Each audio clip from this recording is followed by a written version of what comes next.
Let us hunt those who have fallen to darkness. Vayne's passive increases her movement speed while moving toward enemy champions. This movement speed is increased during the duration of her ult. Her passive isn't very significant in the laning phase, but in the mid-game she'll use it to chase down fleeing enemies. Be aware that if you are low without flash or an escape, she can easily chase you down. Vayne's Q is a short dash in a targeted direction, and her next auto attack will deal additional damage. Vayne will use Q to gap close, to escape, to dodge skill shots, and to farm. Wait for Vayne to use Q to farm, and if she does, consider trading since she won't have an escape. Vayne's W is a passive auto attack enhancement that applies to targets on the third auto attack. It deals a percentage of max health as true damage on the next auto attack after 2 rings show up beneath you. Her W can only be applied to one enemy at a time, so if you have 2 rings beneath you, force Vayne to change targets before getting a third auto attack off by retreating through your minions and using your support to peel. Vayne's E is a point-and-click knockback that deals physical damage. If E knocks you into a wall, it will stun you and deal additional damage. Her E will also apply a stack of her W.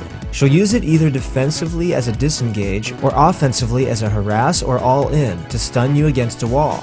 A good E into a wall can turn around any fight, so make sure to position yourself in a way that won't allow her to stun you.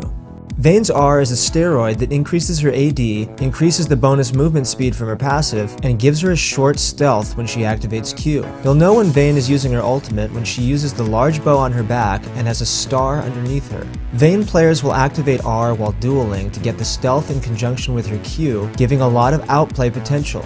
If you do not have a clear or strong lead, avoid fighting Vayne when she ults at all costs. Buy an upgraded sweeper or a pink ward to avoid the stealth. A common harass combo she will use in lane is her auto Q, auto E to apply damage with her W without any trade back.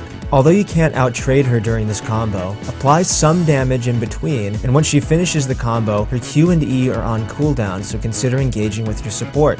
When Vayne all-ins, she'll activate her R and use Q to stealth, and then try to use E to stun you into a wall. Anticipate where she might tumble while stealthed, and try not to stand near walls where she can easily E you. Level 6 is a huge power spike for Vayne, as her ultimate synergizes well with all of her abilities. Once she hits level 6, she'll be looking to all-in you. Before then, her short range makes her fairly weak. You can typically out-trade pre-6, but after 6, you're going to want some hard CC to lock her down or jungler assistance so that she doesn't get free auto attacks off. Be aware of her E and R cooldowns. Her E is 20 seconds and her R is 100 seconds.